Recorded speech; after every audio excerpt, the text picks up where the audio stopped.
back, jig heads. This is Big Philly coming to you with another edition of Getting Jiggy with It. And what we're going to be focusing on today is how to properly glue and mount a puzzle. I've got 3 finished puzzles here. I'm going to show you how to handle one of each size. We got a relatively small one, a medium size, irregular shape, and then a big daddy puzzle here. We're going to show you how to do it. So a lot of people think gluing is easy, and that's the case. If you're really not looking for a real professional finish, they'll just pour the glue in the middle and spread it out.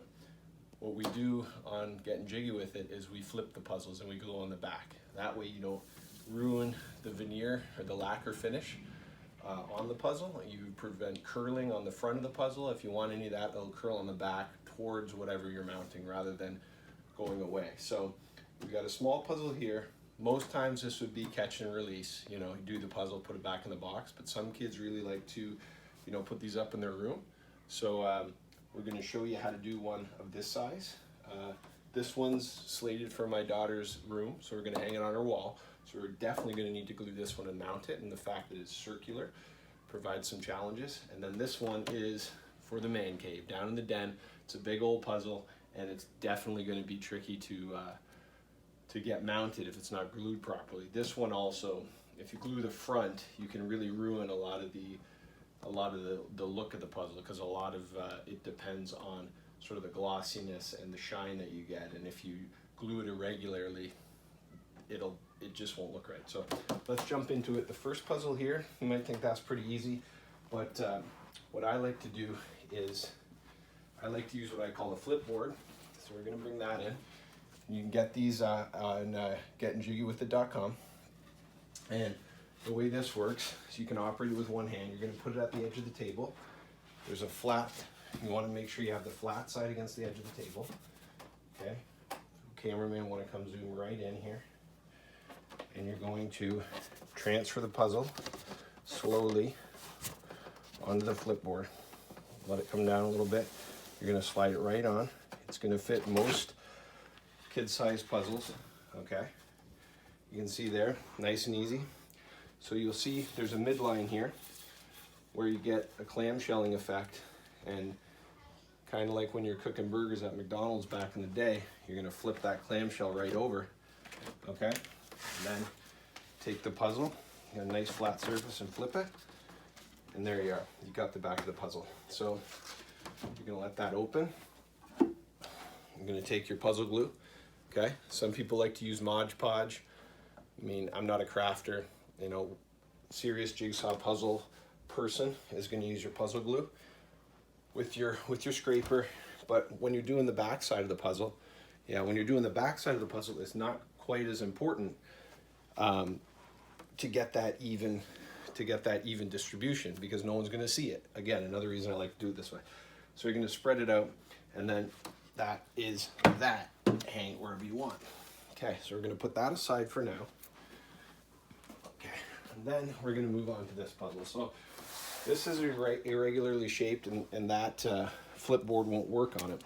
So you got to do something a little differently. We've actually got Getting Jiggy with It circular flip boards that you can also purchase. That'll handle pretty well every circular puzzle that you have. If it's bigger than that, you may have to upgrade. But since the circular puzzles don't come in a flip version, you're going to need a transfer board. So I just have an old piece of plywood here.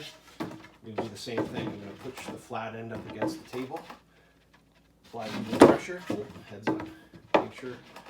Make sure you're all set up before you do this.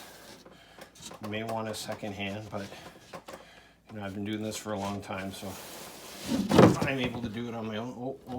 Almost lost her. It's okay. You're going to have a little bit of that. That's how you know you're doing it right. Okay. So we got the transfer down properly. If you get any pieces that may have fallen, if you come in here, I know I got one piece back here, because these flips aren't always going to be perfect. You can go dig it out, find it. Hey, doing a puzzle a second time, nothing wrong with that. So now we have that. We're going to take our flip board, okay? We're going to place that over the puzzle like that. The circular one comes with a little handle on the back, because it's a little more difficult to do, okay? But same process, and you don't want to blink on this, because you blink and you lose it. Flip, you might get the ceiling, that's fine, okay? That is fine, because the important part here is that the puzzle stays intact. Take it off, and there you go. Got a perfectly flipped puzzle. Again, you may have some casualties. They should be few and far between. If you do, you want to do a little scan. Here it is. They never go far. And then this little challenge doing it, you know, upside down. Anyone can do a puzzle upside down. So again, with this, apply the glue, and then you're going to scrape it in a circular fashion, okay? I'm not going to bore you with the gluing details, because again, it becomes kind of not really a problem when it's on the back, because a lot more margin for error. So I'm going to move this to the side now. Okay, so now we've done the small, more kids puzzle, a secondary, slightly larger, irregular puzzle. Now we're going to move on to the real deal here. So the good news is, because of the shape of this puzzle, we're going to go back to our flip board. And what we're going to do is we're sort of going to implement a hybrid strategy from what we did last time. So I'm going to show you what to do here.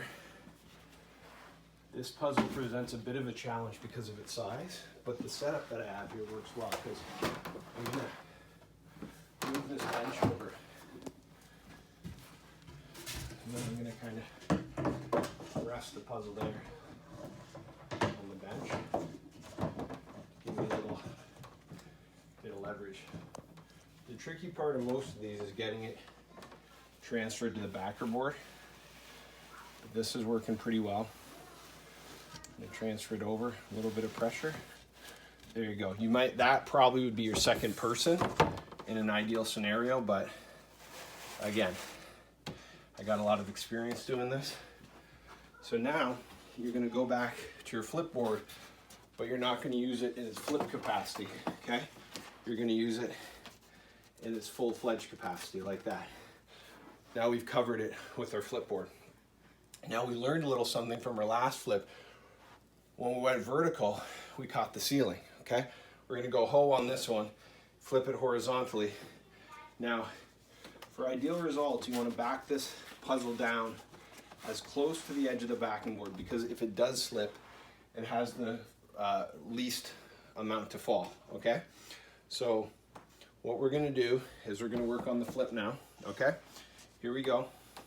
We back the puzzle down so that the puzzle is at the lowest edge of the backer board, and that's for the reason of, if the puzzle does slip, you want it to fall as little as possible, right? So we get it right to the edge. You put pressure in the middle. Okay, we're going to come underneath it, and again, you kind of want to go full bore on this. You don't want to mess up. I'm going to make a little change. I'm going to slide it this way because I got more leverage coming this way. Okay, and we're going to flip. Make sure you're covering that seam so it doesn't open up on you. Okay, and flip. There it goes. Let's see how we did. Perfect. Okay, so there we go.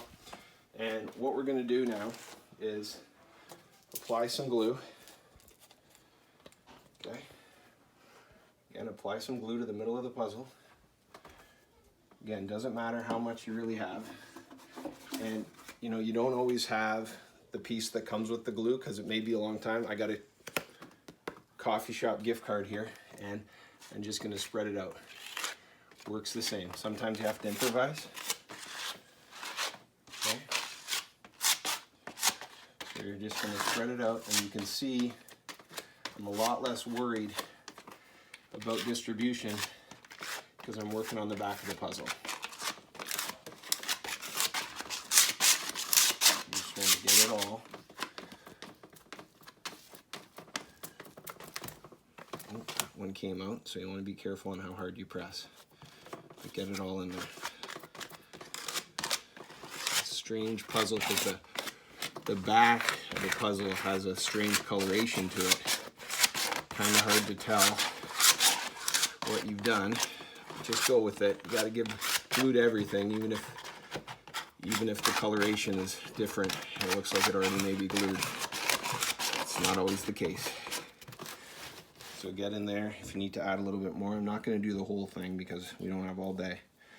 But that's basically what you're doing, kind of fan it out from the middle. Because again, even on the back, if you put too much, it may seep through and ruin the pieces. but a lot less to worry about when you're back gluing. Okay? So you're gonna let that sit for, 2 to 4 hours before you want to move it. Okay? And I'm gonna finish that later. But every once in a while, because this backing board isn't completely stick free, or things will stick to it. It's not non-stick, no Teflon or anything like that. I mean, we're looking at developing those products for the Getting Jiggy With It line, but right now we don't have it. So once you're done gluing, you want to give it a little shimmy just to make sure that it's not going to stick to the backer board itself, because then you got a whole other list of problems that I won't get into.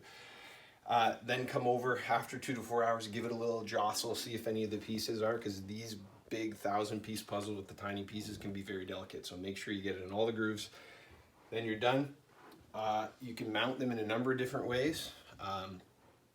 Old school, Mom and Dad used to do, boom, boom, push pin in each corner, throw it into the wall, hang it up in the rec room. That's doable. Or you can put her in a frame. Go down to one of your frame shops and put it in a frame and hang that on the wall. Those are the two main ones I've seen. I have seen where you just put a straight backer board on there rather than a frame and put a wire. You can hang it that way. I like for this one, I think I'm going to put it in a frame, hang a nice little light over it, because this is one I'm pretty proud of. So that's how that's done. I hope that helps. 3 different puzzle sizes, some products you can get on the Getting Jiggy With It website. We're developing more as we go.